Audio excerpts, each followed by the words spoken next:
Before I start एक चीज तो मैं आप लोगों के सामने ड्रॉप करना चाहूँगा कि मेरे पास इतना स्टेमिना या मेरे इतने वोकल्स अच्छे नहीं है जितने मैं हिमा और मैं दायरा के थे, तो मैं तो इतनी आवाज नहीं निकाल पाऊंगा, लिहाजा इतनी आवाज है इतनी में आपको गुजारा करना पड़ेगा। And hats off to you both of you, माशाल्लाह। अच्छा, जो हमारा टॉपिक है हम डायरेक्ट उसकी तरफ आते हैं।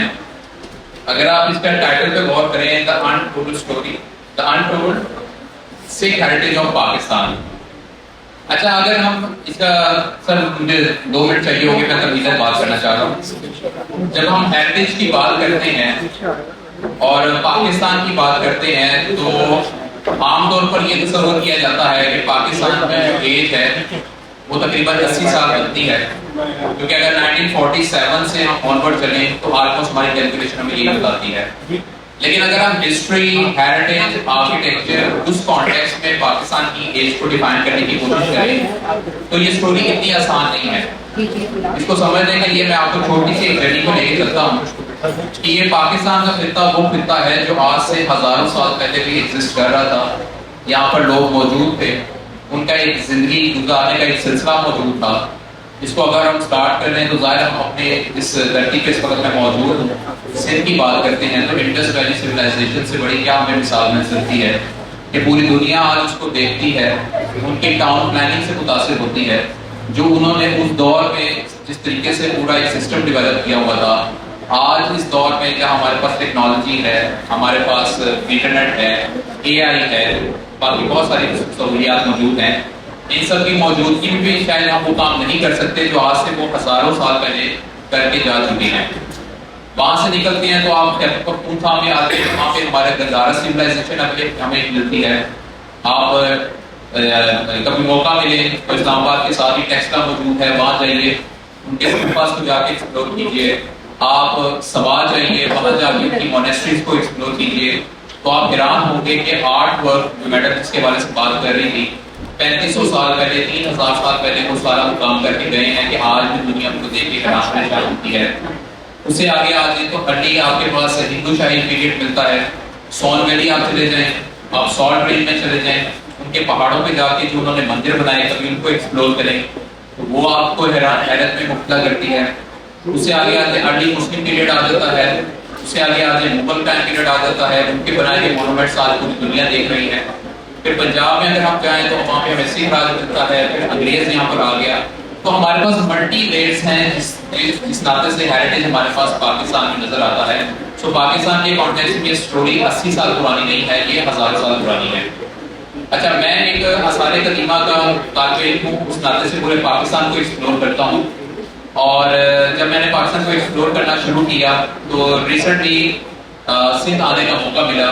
मैं सिंध से, कराची से लाहौर बाइक पर वापस आया। 5 दिन का वो टूर था और उस दौरान सिंध के डिफरेंट इलाकों के डिफरेंट कल्चर्स को देखने का मौका मिला। और क्योंकि हमारा टॉपिक सिख हेरिटेज के हवाले से है तो मैं जो थोड़ा बहुत हेरिटेज को जानता हूँ उसके बावजूद मैं अच्छा खासा कंफ्यूज हुआ कि जब हम पंजाब में सिख हेरिटेज की बात करते हैं तो हमें वो वाज़ेह तौर पर सिख हेरिटेज नजर आता है। मिसाल के तौर पर अगर सिख आइडेंटिटी की बात करें तो हमें वो सिख जो नजर आएंगे उन्होंने बाकायदा दाढ़ी भी रखी होगी, उनके सर पे पगड़ी भी होगी, उनके हाथ में एक कड़ा भी होगा, उन्होंने अपने साथ एक कृपान, चाकू जिसको आप कहते हैं वो भी कैरी किया होगा। तो आपको वो आइडेंटिटी वाज़ेह तौर पर नजर आती है। लेकिन जैसे ही आप पंजाब को क्रॉस करके सिंध में एंटर होते हैं तो रिलीजन तो वही मौजूद है लेकिन आइडेंटिटी मुकम्मल तौर पर चेंज हो जाती है। ना तो उनके चेहरों पर दाढ़ी नजर आती है, ना ही सर पर पगड़ी नजर आती है, और जो उनकी जो मजहबी साइट्स हैं लाइक गुरुद्वारा, उन्हें गुरुद्वारा भी नहीं कहा जा रहा होता, उन्हें दरबार कहा जा रहा होता है। कई मौकों पर ऐसा हुआ कि किसी दरबार में मैं गया तो वहां पर एक तरफ शिवलिंग पड़ा हुआ था, शिवा की मूर्ति पड़ी हुई थी और राम की मूर्ति और बाकी चीजें पड़ी हुई थी। लेकिन उसके पैरेलल देखने में आता है कि बाबा गुरु नानक की तस्वीर भी वहां पे लगी हुई है, वहां गुरु ग्रंथ साहब का पाठ भी हो रहा है। तो मेरे लिए ये चीज बड़ी कंफ्यूजन हो गई थी। तो जब मैंने सर से हमें बात की, टॉक के हवाले से बताया गया कि टॉक करनी है, तो सर से जब मशवरा मैंने किया तो सर ने भी यही बात की कि हम इस टॉपिक पे बात करते हैं और अपने आप को इस तरफ लेकर आते हैं कि पाकिस्तान में सिख हेरिटेज एंड स्पेसिफिकली जो सिंध में सिख हेरिटेज मौजूद है जो बाकी पूरे पाकिस्तान से डिफरेंट नजर आता है, उसकी क्या स्टोरी है, ये हम सर से जानने की कोशिश करेंगे। तो sir thank you so very much for your time. तमहीद काफी लंबी हो गई है, लेकिन बात वही से हम शुरू करेंगे कि पंजाब में जब हम सिखों को देखते हैं वो एक अलग नजर आते हैं, लेकिन जैसे ही सिंध में हम सिख हेरिटेज और सिख आइडेंटिटी की तरफ आते हैं तो पूरा कल्चर चेंज नजर आता है। इसकी वजह क्या है sir? Thank you, Sir, for the very brief overview of heritage in Pakistan. आपको जैसे ही flyer के बताया कि we will be discussing the untold Sikh heritage. अब since के हमारे पास टाइम बहुत थोड़ा है तो we will not be able to cover every dimension of Sikh heritage in Pakistan. So rather we discuss that we need to discuss Sikh heritage in state. अब इनका एक सवाल था, without wasting time, let me just answer to your question कि जब आप सिंध की बात करते हैं तो सिंध में तो ज़्यादातर ये कंफ्यूज होते हैं कि यार when you talk about Sindh क्या सिंध में ही कोई सिख भी होते हैं कि नहीं होते? अच्छा देखो, सिख जैसे मैंने कहा कि जो सिख आइडेंटिटी है ना, वो के लिए ये कह रहे हैं कि आप दाढ़ी रखेंगे, 5Ks कहते हैं, ठीक है, आपकी दाढ़ी होगी, आपने संगठन पहना होगा तो ही आप सिख हैं, अदरवाइज आप नहीं। तो let me tell you that सिखों में भी ना बहुत सारे उनमें फिरके थे। फिरका आई शुड यूज फिरका इन इंग्लिश सेक्ट या ऑर्डर, वो कह लो तो ज्यादा बेहतर है। उसमें दो वर प्रोमिनेंट, एक खालसा, अगर आप स्लाइड को आगे करेंगे तो वो देखेंगे तो एक खालसा सिख जिसकी ये बात करते हैं। अब देखिए सिखिज्म की बात करते हैं तो जाहिर है दैट वाज एवरीबॉडी नोस के was founded bye Baba Guru Nanak. आगे फिर उसमें आपको मुख्तलिफ सेक्ट्स और ऑर्डर्स मिलते हैं।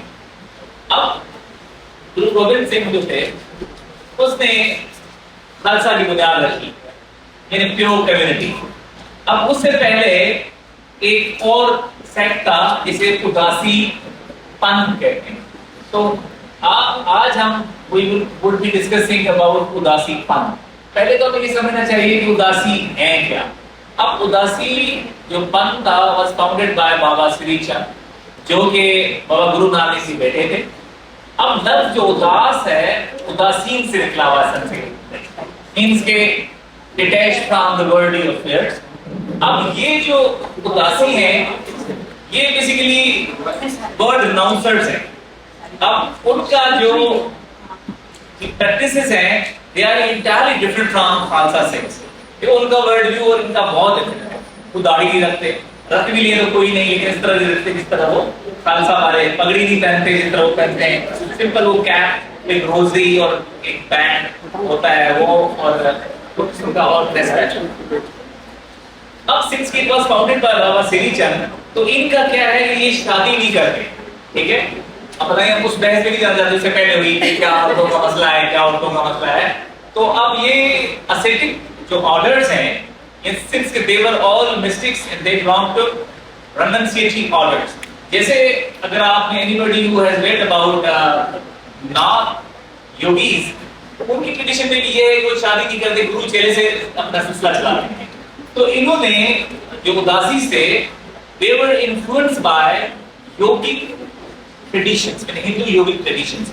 अब आप उसमें देखेंगे कि हिंदुओं में जो ये ascetic ऑर्डर्स हैं, चाहे वो नाथ हो, पुरी हो, गिर हो या गिरी हो या भारती हो, अब वो कहते हैं कि डिपेंड करता है कि आप किस तरह इनिशिएट होते हैं। जो आपको इनिशिएट करता है उस ऑर्डर में, फिर वो आप नाम लेते हैं। तो आप फिर क्रिश्चियन हैं तो क्रिश्चियन गिर के लाते हैं, या भारती के लाएंगे, या नाथ के लाएंगे, या आप पुरी के लाएंगे। सिमिलरली इसी तरह उदासियों में जब बुनियाद डाली बाबा श्री चंद ने, तो ये शादी नहीं करते थे गुरु चेले से। उनके डेथ के बाद फिर ये ट्रांसफॉर्म हुआ और फिर ट्रांसफर हुआ गुरुशिप टू गुरुदित्ता। अब गुरुदित्ता थे उनके चेला, फिर आगे उनके एक और साहब थे अलमस, और फिर 4 और चेले थे। तो ये उससे चलता रहा। अब ये कहते हैं कि सिंध में basically Baba Shri Chand travel from upper Sindh to lower Sindh. अब वो घटा तक गए। अब ये बात सही है नहीं है, लेकिन उनकी जो फॉलोअर्स हैं उनके ट्रेडिशंस में है कि ही विजिटेड सिंध। तो ठट्टा के करीब एक गांव है फकीर जो कोच, तो कहते हैं कि वहां उसने एक दरबार की बुनियाद डाली, और वो 4-5 किलोमीटर दूर है ठट्टा से साथ, अगर आप जाएं तो देखिएगा। अच्छा, इनमें सिंस मैंने कहा कि ये नाथ योगी जो ट्रेडिशंस हैं उनसे इन्फ्लुएंस्ड है, तो उनकी ही बेसिकली उन्होंने वो प्रैक्टिसेस अपनाई है बहुत सारी यानी सब ट्रेडिशन से। अब समझिए कि ये सिंक्रेटिक ट्रेडिशन है एंथ्रोपोलॉजिकली स्पीकिंग। मैं एंथ्रोपोलॉजिस्ट हूं, मैं इनकी ज्यादातर ये जो सिंक्रेटिक और जो प्रैक्टिसेस हैं या रिचुअल्स उनको समझने की कोशिश की गई कि कैसे डिफरेंट है बाकियों से। कि अब आप ये तस्वीर देखेंगे, उसमें दोबारा जाता हूं उसमें, जैसे मैं साथ सवाल करके आप जाते हैं किसी मंदिर में तो you will be confused to decide whether it is temple और सम अदर रिलीजियस स्पेस। तो ये जो टिपिकल इस किस्म की स्पेस है ना, हम उसको दरबार कहते हैं सिंध में। और दरबार जब कहते हैं ना तो it is related to the Sikh shrine. ये उदासियों के जितने भी रिलीजियस स्पेसेस हैं दे आर कॉल्ड दरबार। अच्छा, ये दरबार जो वर्ड है ये पंजाब में यूज होता है सूफी श्राइन के लिए, सिंध में होता है सिख श्राइन के लिए। अच्छा, अब इससे मुराद ये नहीं कि जितनी भी सिंध में दरबार है सारे के सारे उदासियों के हैं, बाकियों के भी हैं, लेकिन ये जो term darbar was basically adopted by all other non Udasis. जैसे बहुत सारे ब्रह्मचारी हैं, बहुत सारे सर्व ट्रेडिशन से बिलोंग करते हैं, तो जैसे शिदानी दरबार हयात काफी में अगर है तो वो they are not related to Udasis. लेकिन ये टर्म इतना embedded हो गया in Sindhi society कि everyone adopted and used for their religious spaces. तो this basically shows, हम उस पे आते हैं कि ये बहुत सारे दरबार जिन के मुख्तलिफ इलाकों में। अच्छा, तो फकीर जो गोच में फर्स्ट बेसिकली उनका दरबार बना, उनकी खास पहचान ये है उदासियों की कि जब वो उदासी बनना होता है तो उसका एक तरीका है इनिशिएट करने का, कैसे उदासी बनेगा। जैसे देखें, हम सूफीज़्म की बात करते हैं तो कहते हैं नक्शबंद दिया है, चित दिया है, सोलवर दिया है, बात दिया है, उसका सिलसिला होता है कि उसके बाद आप कदरी बनेंगे, एक तरीका होगा जिसके जरिए आप इनिशिएट होंगे और उसको फॉलो करेंगे। इसमें भी यही होता है कि अब बहुत सारी लंबी स्टोरी हम बयान नहीं करेंगे। एक इसमें यह है कि आप इनिशिएट होते हैं तो आपके दो नाम होते हैं एंड में वो यूज करेंगे। अब चाहे फर्ज करें आप क्रिश्चियन होंगे, नाम आपका यहाँ कृष्ण कुमार होगा, तो उसके बाद एक नया नाम आपको दिया जाता है, वो नाम हमेशा एंड होगा, चाहे वो दास में या राम में। तो रामदास ये क्या हो गया, कृष्ण दास या कृष्ण राम। आज समझे कि ये उदासी सिलसिले से मुंसलिक है। ऐसा नहीं है, हो सकता है कि हाँ कोई बिजनेसमैन भी हो शिकारपुर का, उसका नाम दास होगा, वो अलग चीज है। उदय दास हो गया, ताराचंद छाबड़िया में बताया, तो वो एक अलग चीज है। लेकिन हम इस सिर्फ आप इस लेंस से देखिएगा। अच्छा, तो फिर ये एक उनकी और पहचान है कि इनिशिएट हो गया ना, तो first thing that he will do, he will renounce the world and establish a dhoni. Sindhi में जिसे धोनी कहते हैं, देखो ना, अगर anybody is familiar with dhoni, dhoni means camp fire, वो बनाएगा और पब्लिकली अनाउंस करेगा कि I am no more part of the, इस दुनिया का हिस्सा नहीं हूं, उससे दूर चला जाता है। तो वो लोग इसको पहचानना शुरू करते हैं कि अच्छा भाई ये तो अब उदासी सिलसिले को अडॉप्ट कर लिया इसने। अब फिर उसमें अब हम देखेंगे कि जब ये फकीर जो गोट और एक वो सिंध में there are two earliest Udasi shrine in Sindh. One is located in Faqir Jo गोट से छटा है, अदर इन रोडी, और उसको हम कहते हैं खुशी राम की दरबार। अब वो वहां भी उसकी धोनी है, तो दो उसकी धोनी है। अब इन दरबार जैसे जितने भी आपको मिलेंगे इनके जो फॉलोअर्स है, जिसे बाबा कहते थे सिंधी में, कि बाबा लक्ष्मण दास, बाबा कृष्ण दास, तो ये नेपाल तक गए कृष्ण के लिए, पंजाब में, बाकी इलाकों में। अच्छा, फिर अपर सिंध में आप देखेंगे तो अपर सिंध में बहुत ज्यादा इनके दरबार है। तो ये इतनी सी मैं चीज में कर देता हूँ बयान, बाकी अगर कोई क्वेश्चन है तो पूछिए।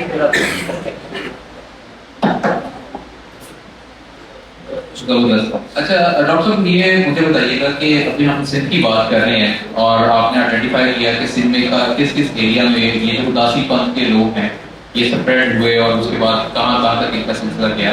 लेकिन क्या इनकी कोई रिप्रेजेंटेशन ओवरऑल हमारे पाकिस्तान के जो अदर प्रोविंसेस हैं, लाइक पंजाब हो गया, बलूचिस्तान हो गया, पख्तूनख्वा हो गया, क्या हमें इनके कोई फुटप्रिंट्स उन इलाकों में भी नजर आते हैं? इस ये सिर्फ और सिर्फ हमें सिंध में मिलता है? लेकिन रोड़ी की बात करते हैं ना, रोड़ी की बात पर सिर्फ जो शिकारपुर है, जैमाबाद है, इवन जो कशी डिस्ट्रिक्ट है, सिटी है, नसीराबाद तक उनकी दरबार है। तो उसमें छठ दरबार है बहुत बड़ी मशहूर, उसका ज्ञान दास उसमें बुनियाद डाली उसकी। और he came from Punjab in first quarter of 18th century. तो वहां से फिर बहुत सारे लोग शिकारपुर में आए और शिकारपुर में एक दरबार का बुनियाद रखी, उसका नाम है छठ वाली दरबार।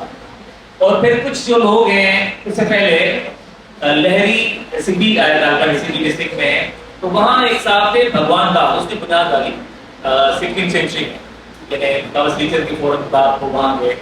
तो उसके बाद एक और उनके खिलाफी सेवादास, तो वो सेवादास से बाद में आए सिंध में, उसने प्रीचिंग की, बहुत सारे दरबार उनके बने। तो सेवादास के नाम से दरबार जैमाबाद में की साथ है।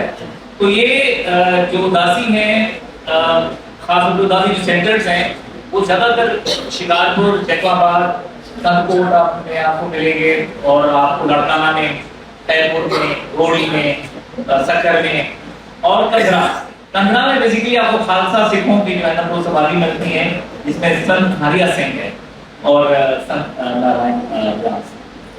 नारायण सिंह। तो ये इनकी समाधि है। अच्छा, इससे एक सबसे बड़ा ये सिर्फ क्या फेमस में आता हूँ, सबसे बड़ा सिर्फ ये कि अब सिखों में देखें, पहले ये उदासी जो थे ना, ये संभालते थे गुरुद्वारे। तो फिर उनके जोर तोड़ने के लिए कुछ और मूवमेंट हुई वहाँ, जिससे बहुत सारे नाम दिए गए, नामधारी सिख मेरे ख्याल में। तो वो उन्होंने जोर तोड़ने के लिए गुरुद्वारों को टेक ओवर किया। और उस वक्त एक मूवमेंट शुरू हुई, रिफॉर्म मूवमेंट, जिसे सिख सभा मूवमेंट कहते हैं।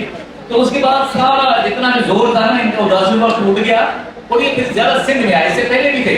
अब सिंध का जो इंक्लूसिव कल्चर है, उन्होंने उसको एब्जॉर्ब किया, वेलकम किया। और जितने भी आप देखेंगे कि ये ज्यादा 18th सेंचुरी में मशरूम, आप कहते हैं use the term mushroom growth हुई इसकी दरबार की। अच्छा, वो दौर किसका था? 19th सेंचुरी में टालपुर्स का था। अब हम लोग गालियां देते हैं कि टालपुर्स तो अब है जो भी हुकूमत जाती है तो चली गई, तो आने वाली को गाली देती है। तो टालपुर्स वाले कहते हैं कि जी इंटॉलरेंट थे और ये किया। लेकिन आप देखिए रियासत खैरपुर में 36 दरबार है, और ऑल वर पैटर्नाइज्ड बाय टालपुर्स। और अभी उसमें से तकरीबन मेरे घर 10-11 फंक्शनल है, जिसमें रामदास का दरबार है, बहुत बड़ा मशहूर है, गुरमुटा जिसे गोदू शाह भी कहते हैं, और नागा दरबार भी कहते हैं। फिर उसके बाद एक है निम वाली दरबार। अब निम वाली से दमाग दरख्त का, उसका नीम का, उसी रेफरेंस से कहते हैं लोग, सिंधी में ये कहते हैं कि भाई किसी रेफरेंस से। तो वो गोविंद दास उदासी थे, उसका दरबार था। तो सारे दरबार बने टालपुर के दौर में। तो शिकारपुर से लेके खैरपुर, रोड़ी और आपका नौशर और फिरोज तक आपको उदासियों के दरबार मिलेंगे।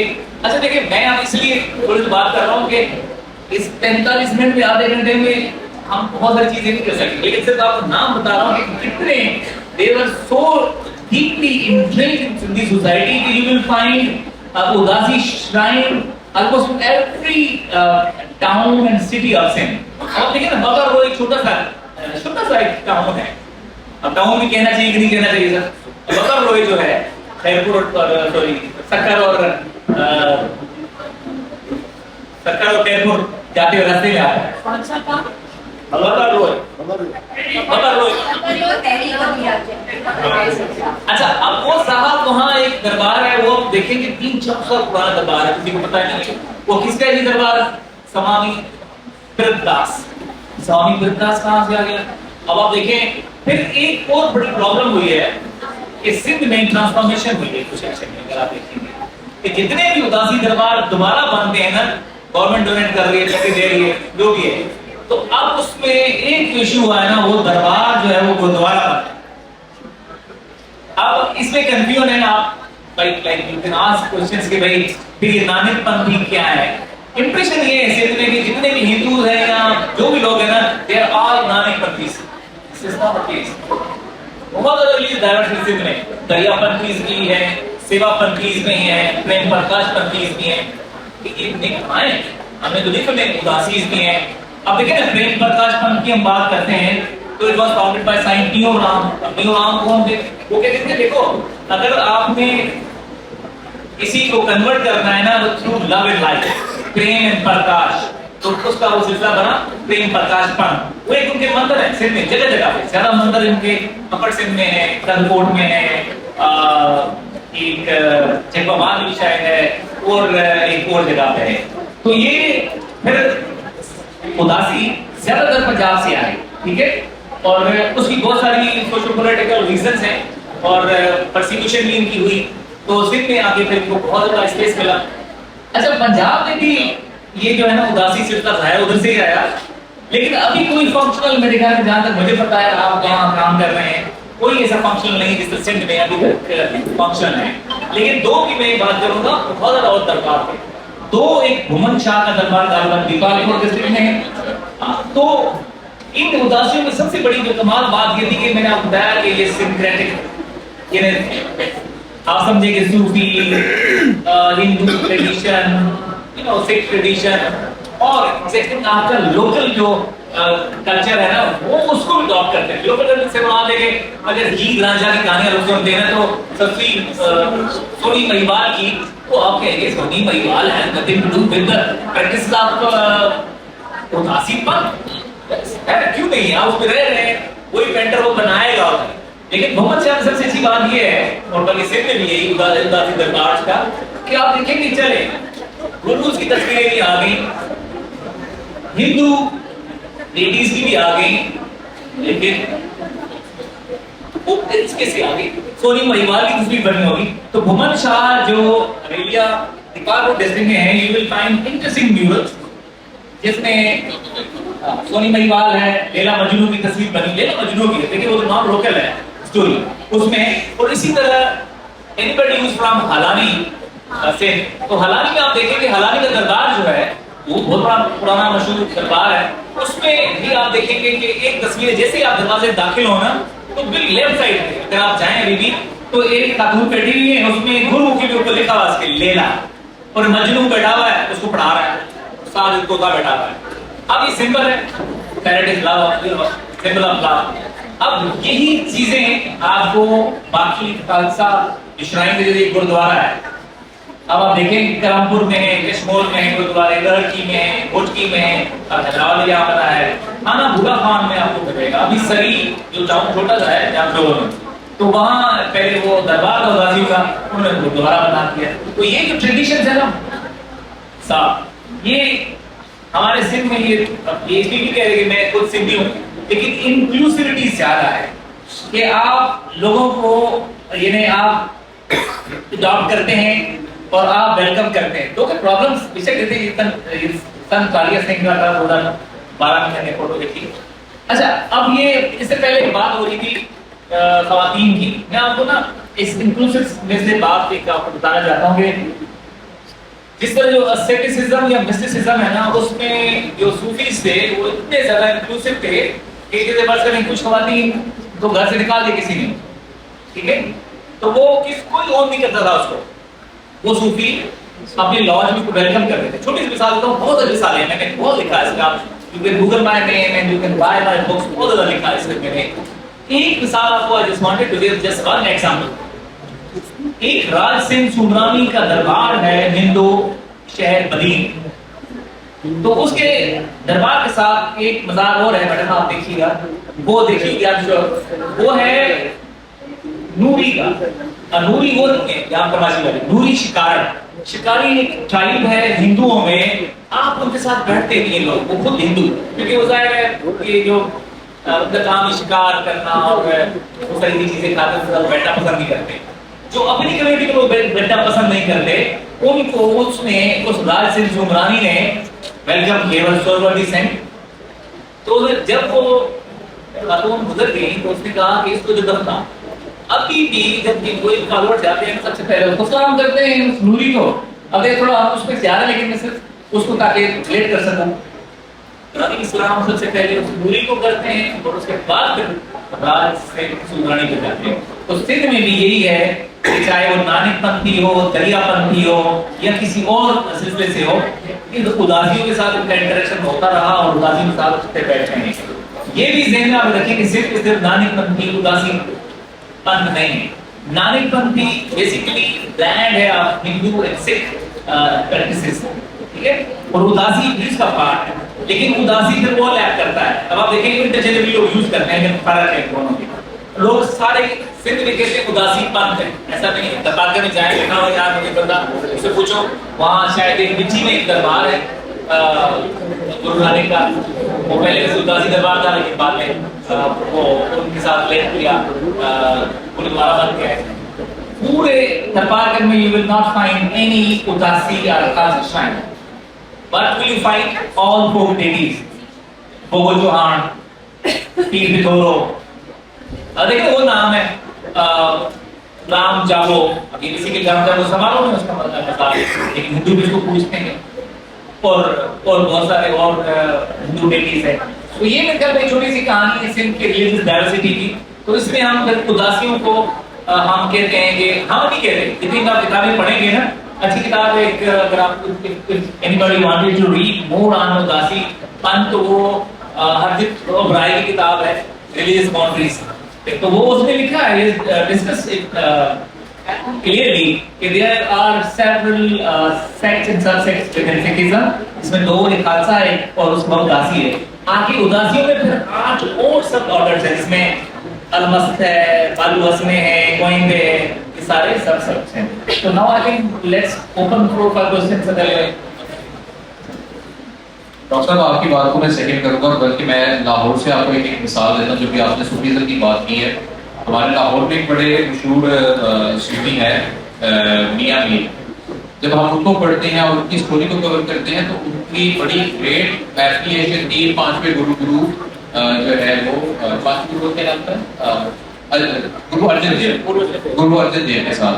इवन आज भी अगर आप जैसे किसी को लाहौर आने का मौका मिले और लाहौर में जो मिठाइयाँ मिलती हैं, कभी आप उनको देखें तो उसके नीचे एक लाइन लिखी होती है, असली लाल खूब बने।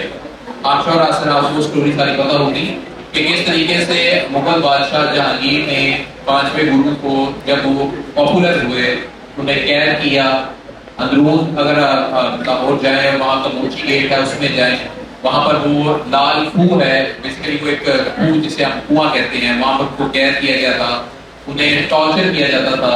और सिख जो हिस्टोरियंस हैं वो लिखते हैं कि बाकायदा वो एक तवा होता था जिसके नीचे आग जलाई जाती थी, उसके ऊपर बिठाया जाता था और उसके सर पे गर्म रेत जो है वो डाली जाती थी। एंड वहाँ पर उनसे मिलने के लिए कौन आया करते थे? अगेन वो वाली बात, एक सूफी सेंट ऑफ लाहौर मियां मीर। और मियां मीर उस वक्त के बादशाह को चैलेंज करते हुए, जो उनके ख्याल में एक रिबेलियन ज़ाहिर बना हुआ था, उनसे मिलने के लिए आते थे। उनको अपने हाथ से मिठाइयाँ बनाकर खिलाते थे। और वो मिठाई आज भी लाहौर में इतनी फेमस है कि हर कोई लाहौर में जो मिठाई का ब्रांड है वो इसको ऑन करता है कि असली लाल कुआं है। यानी वो कहते हैं कि मियां मीर से जो सिलसिला शुरू हुआ वो एक्चुअल में हमारे ही बड़े थे, उन्होंने सिलसिला शुरू किया था। डॉक्टर साहब आपकी इजाज़त से मैं माइक अब जो है वो स्टूडेंट के हैंडल करते हैं, and if you have any question you are more than welcome to ask. Thank you so much for this interesting talk. I just have one question related to the terminology that you say Baba Lakshmanas. In Sindhi we have this term Baba. So I'm asking this question because I work with Sami community in Sindh, who are known as Gorakhnath ascetics in Shadwati's poetry, in Sindhi Sufi poetry. But now they do not associate themselves with this community. But once in conversation with them, we told me that they have the great ideas of Baba, which are located in Gujarat and Kutch and Rajasthan, but not in Sindh. So this makes me something that probably they are about something associated with Gorakhnath tradition. But as you say that Baba Lakshmana, something very Udasi as well. So my question is not that how, my one question is like how do you differentiate between these terminologies? And my second question is like, for example, I deal with this problem in my thesis. That like, for example, I was told that how do I extract Samis from Shah Abdul Latif's poetry, and can represent them with a different tradition and we give a different name. So it is a चलिए So my question- लंबा हो गया, I got your point. But लेकिन आपका नाम क्या? Sabha Sundri. I met you in Paris in 2016. सब देखो ये जो अब देखें थोड़ा सा टाइम है, हम इस पे वी कैन डिस्कस एवरीथिंग। अब आप देखें शाद की पोइट्री राम कली और कोहयारी जो है ना टॉक्स ऑल अबाउट लाइक पेन पंचा कापड़ी कंची लोती आई मीन बभूतिया there are so many terms that each term has a meaning actually. अब मैंने ये कहा baba term since I told you that share with you कि ये जो उदासी पंथ है ना it is influenced by yogic traditions naam traditions. तो वो बाबा यूज करते हैं, ये भी करते हैं, लेकिन नाम उनके चेंज होते हैं। जैसे रोज दास और राम में नहीं होते, ठीक है। धोनी का भी उन्होंने वहां से अडॉप्ट किया। अब देखिए गोरखनाथ है, इनका सिलसिला बहुत लंबा है, उस पे चले जाएंगे ना क्योंकि फिर ऑडियंस बोर हो जाएगी कि हमारा फोकस पे है। देखें गोरखनाथ, फिर कन्नी पाओ, फिर मशरकनाथ। सिंध में Sindh was home to large number of yogi shrines and temples. उसकी नाम क्या यूज करते हैं हम? We don't use the term दरबार, rather use say मड़ी, योगी की मड़ी, फलाने की मड़ी, और फिर क्या टर्म यूज करते हैं? आश्रम। वो MC the beautiful ashram of रामगिर in थानापुला Khan, वो गिर वाले आश्रम कहते हैं, ठीक है ना। टर्म्स बहुत होता है सब। अब देखें जैसे मठ है, मड़ी है, मठ है, दरबार है, धर्मशाला है, पाठशाला है, नारीशाला है, एक एक की मीनिंग है। अब नारीशाला पाठशाला सिर्फ जरूर करता है, ठीक है ना। पहले जो फंक्शन था दरबार का क्या था, वो धर्मशाला का था कि लोग आएंगे, तालीम हासिल करेंगे, रहेंगे, और फिर आहिस्ता आहिस्ता वो कन्वर्ट होता है दरबार में, दरबार फिर कन्वर्ट हो रहा है गुरुद्वारा में। एक ऐसी बहस है जो नहीं खत्म हो रहा है, तो हम discuss any more questions students की तरफ से भी सवाल है।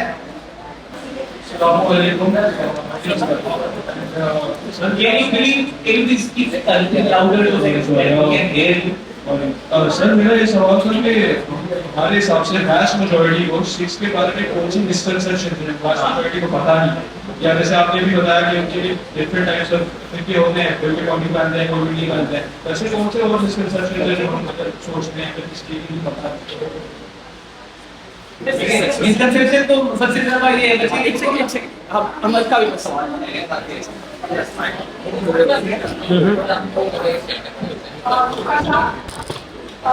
एक सवाल है और छोटा सा सवाल है और मेरा कंफ्यूजन है वो ये है कि हमने जब पढ़ा है इसके अंदर जो है खासतौर पर जो सिख का जो एलिमेंट शामिल है हिंदू धर्म के अंदर, हिंदू धर्म का ये हिस्सा रहा है, इसके मतलब अलग नहीं रहा। मिसाल के तौर पर मंदिर के अंदर हमें जो है बाबा ये ग्रंथ साहब भी मिलेगा, लेकिन ये बाहर से नहीं। अब एक और ट्रेडिशन आया जिसके आपने भी बताया और वो अपने आप को कहलाते हैं नानक पंथी हिंदू मानने वाले हैं, लेकिन ये कि वो वहाँ पर भी जा रहे हैं, गुरुद्वारे में भी जा रहे हैं, लेकिन वो हिंदू धर्म वो सिख नहीं कहलाते। और सिखों का बाकी जो उसका जो मतलब जो है हुआ या जिस तरह से वो नहीं जा रहे, नानक पंथी मानते हैं। अब एक और ट्रेडिशन आ रहा है और नानक मेरी अपनी एक वो उसको देखने की एक नजर है कि किस तरह से अब गुरुद्वारा वो गुरुद्वारा जिसके अंदर राम की या किसी और हिंदू भगवान की कोई भी प्रेजेंस, कोई भी मूर्ति कोई भी नहीं है। सबसे बड़ा जो है एक अभी गुरुद्वारा बनवाया हैदराबाद के नया, लेकिन उसमें वो हिंदू धर्म वाली बात नहीं है। अब ये है कि मैं मिट्टी में अभी देख कर आई हूँ, मिट्टी का जो गुरुद्वारा है और वहाँ पर जो हो रहा है अब वो हिंदू धर्म से कोई अलग चीज है। और उससे पहले जो हमने हिस्ट्री लेकर आ रहे हैं नानक पंथी और गुरु गोविंद की, तो ये उसका हिस्सा थे। तो इसमें आप किस तरह से देखते हैं कि क्या ये जो अभी जो इमरजेंस है वो हिस्टोरिकल है या और चीज? चलिए पहले मैं बच्चे का सवाल का जवाब देता हूँ। देखो बच्चे आपने कहा ना कि क्या है मिसकंसेप्शन, पहले तो ये कि अभी इस तरह इसकी बेटन के सवाल नहीं आपका जवाब है। लोग ये मानने को तैयार नहीं है, वो ये समझते हैं कि जो दाढ़ी वाला होगा और पगड़ी बांधे होगी वही सिख है, बाकी सिख नहीं है। मतलब मैं आपको मिसाल दी कि देखिए नक्शबंदी और वो कादरी और चिश्ती या ज़ोहरतिया एक दूसरे से डिफरेंट इसलिए कि मुख्तलिफ उनकी प्रैक्टिसेस है, इनिशिएशन के सेरेमनीज मुख्तलिफ उनकी। इसी तरह इनके नाम मुख्तलिफ हैं, इनकी जो प्लेसेस ऑफ वर्शिप हैं वो उनके मुख्तलिफ हैं। अब आप देखेंगे गुरुद्वारा का जो आर्किटेक्चर है वो is entirely different from the दरबार ऑफ उदासी सिलसिला। एक तो ये और सर बहुत सारे सवाल है, लेकिन मैं पैटर्न के सवाल पे आता हूँ कि ये देखिए मैम आप ये एक बड़ा प्रॉब्लम है, this is politics of levelling. हम लोगों को कहते हैं कि तुम नालिक पत्तियों को, वो तो अपने आप को नहीं कहते। It's like you call someone कि तुम दलित हो, क्या मैं दलित ही नहीं हूँ। हम उनको फ्रेम करते हैं, I am sorry this is my own anthropological observation I'm looking at through my own anthropological lens कि वो हम क्या कहते हैं उनको कि ये नानकपंथी है, वो अपने आप नानकपंथी नहीं कहते। when we read books तो कहते हैं कि ये नानकपंथी है। एक मिनट बुला रहे हैं सर आपको। अच्छा, अब जो उन्हें बात पूछने वाले लोग हैं वो अपने आप को दरियापंथी कहते ही नहीं है। हम उनको कहते हैं नहीं, since के you worship लेला, जिसको अमरलाल, जिंदा पीर, दरिया शाह, दरिया पीर, कितने नाम देते हैं उसको, तो हम क्या कहते हैं those who worship Jhulelal will be called दरियापंथी। नहीं है दरियापंथी, हम झूलेलाल को मानते, that's it। और इसी तरह सेवापंथी क्या है? सेवापंथी सिखों की एक ब्रांच सब ऑर्डर है, जो कि कन्हैयालाल ने एक लड़ाई हुई सिखों के साथ और मुगल फोर्सेस के साथ। उनका काम क्या था? गुरुद्वारा पानी पिलाना, सर्विस।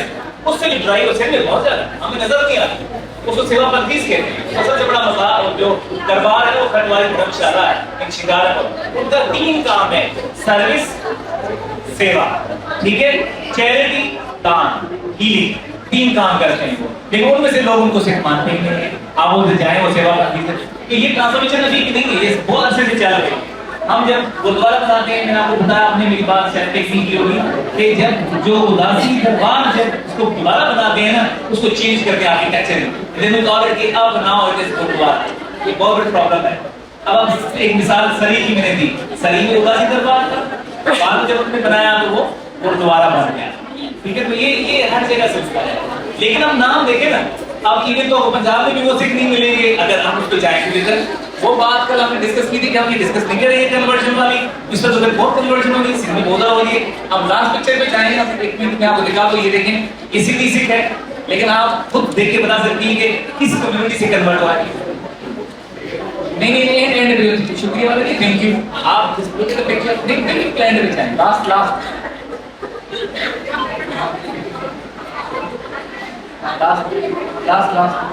और अब ये देखें, इस साइड वाली जो है वो सिख की है, इस साइड वाली और उसकी है हिंदू की है, जो मतलब की फर्क है थोड़ा रिस्पेक्ट में, लेकिन तो वही हिंदू है कन्वर्ट हुआ है, उसने गॉड के लिए एक मैसेज।